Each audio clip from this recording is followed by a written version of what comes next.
आज का केक पता है मैंने किस में बनाया है? आप लोग सोच रहे होंगे ओवन या फिर एयर फ्रायर में, लेकिन इसका जवाब है नहीं। ये केक मैंने बनाया है सिंपल पैन में। हाँ, सही सुना आपने, सिर्फ गैस स्टोव पर एक सिंपल से पैन में। यकीन नहीं हो रहा? तो आज की रेसिपी में स्टेप बाय स्टेप प्रूफ मिलेगा आपको। तो इसलिए इस रेसिपी को पूरा शुरू से एंड तक देखिएगा। तो चलिए शुरू करते हैं। तो सबसे पहले मैंने एक बाउल लिया है और उसमें मैं ऐड कर रही हूँ 1 स्पून ऑयल। ऑयल कोई भी हो, रिफाइंड या फिर सनफ्लावर भी चल सकता है। फिर मैं ऐड कर रही हूँ 1 स्पून फ्रेश कर्ड, यानी कि दही। दही बिल्कुल फ्रेश होनी चाहिए, ना ज़्यादा खट्टी, और रूम टेम्परेचर की होनी चाहिए। फिर 1 spoon powdered sugar, sugar powder form में ही यूज़ करना है।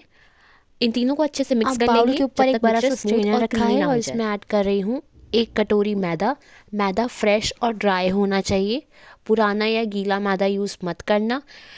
उसके बाद मैं ऐड कर रही हूँ 4 spoon cocoa powder. Cocoa powder अब मैं ऐड कर रही अनस्वीटेंड हूँ होना 1/4 चाहिए। टेबल स्पून बेकिंग पाउडर और 1/2 टेबल स्पून बेकिंग सोडा। आप स्पून से सब कुछ अच्छे से छान लेंगे। ये स्टेप केक को और सॉफ्ट और अब मॉइस्ट स्पैचुला बनाता से है। लाइट हैंड से मिक्स करेंगे और अच्छे से सारे ही इंग्रेडिएंट्स को मिला लेंगे।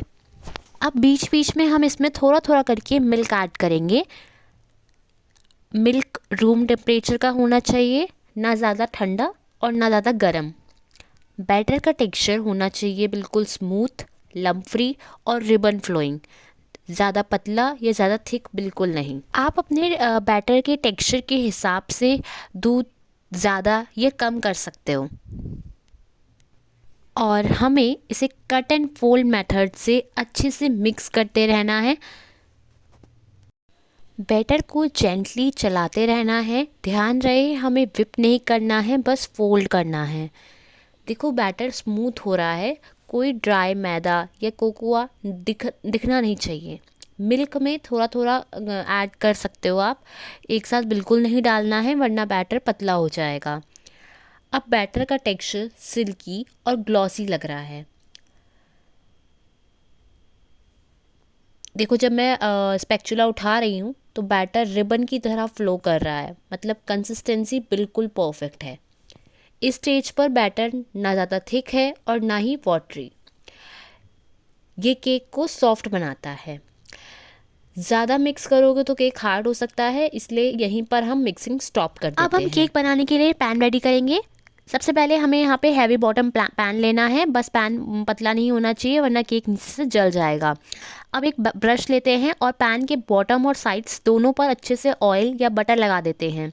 कोई भी जगह ड्राई नहीं रहनी चाहिए, स्पेशली कॉर्नर्स, क्योंकि केक ज़्यादातर वहीं चिपकता है। अब इसके ऊपर हम बेकिंग पेपर रख ले रहे हैं। बेकिंग पेपर का साइज़ पैन के बॉटम के बराबर होना चाहिए। इससे केक बाद में ईजिली निकल जाता है और टूटता नहीं है।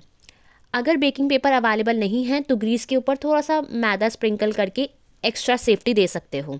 अब हम पूरा बैटर पैन में धीरे धीरे पॉर कर रहे हैं। बैटर को एकदम एक जगह से मत गिराओ, थोड़ा स्प्रेड होने दो।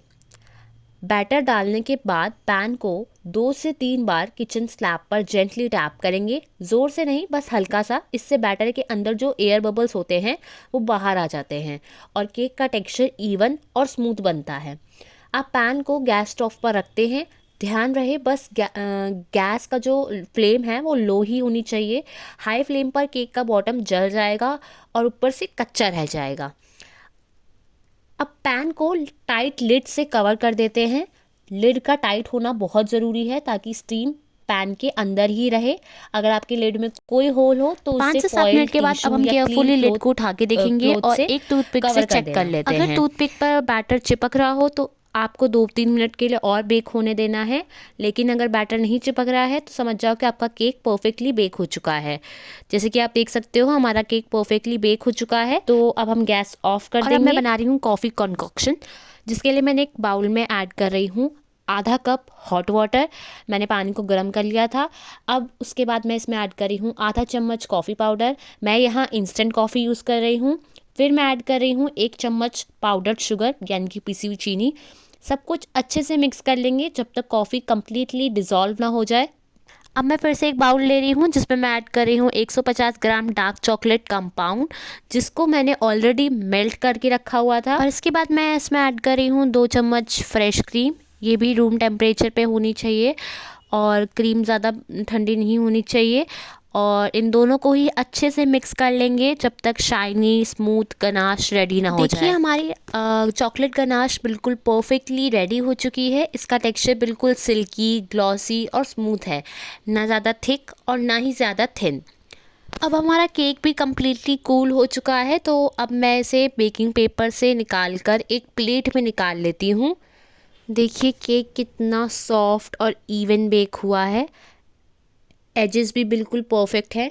अब फॉर्क की हेल्प से केक के ऊपर छोटे छोटे होल्स बना रही हूँ, ना ज़्यादा गहरे, बस ऊपर की लेयर तक। ये होल्स इसलिए बना रही हूँ ताकि हमारा जो कॉफ़ी कॉन्कॉक्शन हमने तैयार किया है वो जब मैं इसमें ऊपर से डालूँ तो केक में ये आसानी से अब्जॉर्ब हो जाए और केक एक्स्ट्रा मॉइस्ट बने। अब स्पून की हेल्प से कॉफ़ी कॉन्कॉक्शन धीरे धीरे केक के ऊपर डालेंगे। एक साथ ज़्यादा मत डालो, थोड़ा थोड़ा करके डालना है। और ये देखिए कैसे केक कॉफ़ी कॉन्कॉक्शन को इजीली अब्जॉर्ब कर ले रहा है। यही स्टेप केक को जूसी और सॉफ्ट बनाता है। अब हम अपनी प्रिपेयर्ड चॉकलेट गनाश लेंगे। अब गनाश को सेंटर से पॉर करेंगे और फिर स्पैचुला या स्पून की हेल्प से एजेस की तरफ स्प्रेड कर देंगे। ज़्यादा ज़ोर से स्प्रेड मत करना, बस जेंटली, ताकि गनाश खुद ही स्मूथली सेटल हो जाए। देखिए गनाश कैसे केक की स्लाइड्स पे से स्लोली ड्रिप हो रहा है। ये बिल्कुल बेकरी स्टाइल लुक देता है। अब डेकोरेशन के लिए केक के बॉर्डर्स पर ग्रेटेड डार्क चॉकलेट डाल रही हूँ, इससे केक और भी रिच लगता है। और बीच बीच में white sugar pairs randomly add कर देते हैं। ये केक को एक ब्यूटीफुल कॉन्ट्रास्ट देता है। और बस हमारा super soft moist chocolate cake जो हमने सिर्फ पैन में बनाया है वो बिल्कुल रेडी है। यकीन नहीं होता ना कि ये केक ओवन के बिना बना है। अगर आप ही बिगिनर हो और आपके पास ओवन या एयर फ्रायर नहीं है तो ये रेसिपी बिल्कुल परफेक्ट है आपके लिए। सिर्फ एक सिंपल पैन और गैस स्टोव से आप इतना सॉफ्ट और मॉइस्ट चॉकलेट केक बना सकते हो। और ऑनेस्टली इसमें डरने वाली कोई बात नहीं है। अगर आपने ये रेसिपी देखी है तो एक बार ट्राई ज़रूर करना और जब बन जाए तो मुझे कमेंट में ज़रूर बताना कि केक कैसा बना। अगर वीडियो पसंद आई हो तो लाइक, शेयर, सब्सक्राइब कर देना और बेल आइकन भी प्रेस कर देना ताकि मेरी नेक्स्ट रेसिपी सबसे पहले आप तक आए। अगर आप चाहते हो कि मैं और भी पैन में बनाने वाली केक रेसिपीज़ लाऊं तो कमेंट में लिखना पैन केक। मिलते हैं नेक्स्ट वीडियो में एक और इजी और टेस्टी रेसिपी के साथ। तब तक के लिए हैप्पी कुकिंग।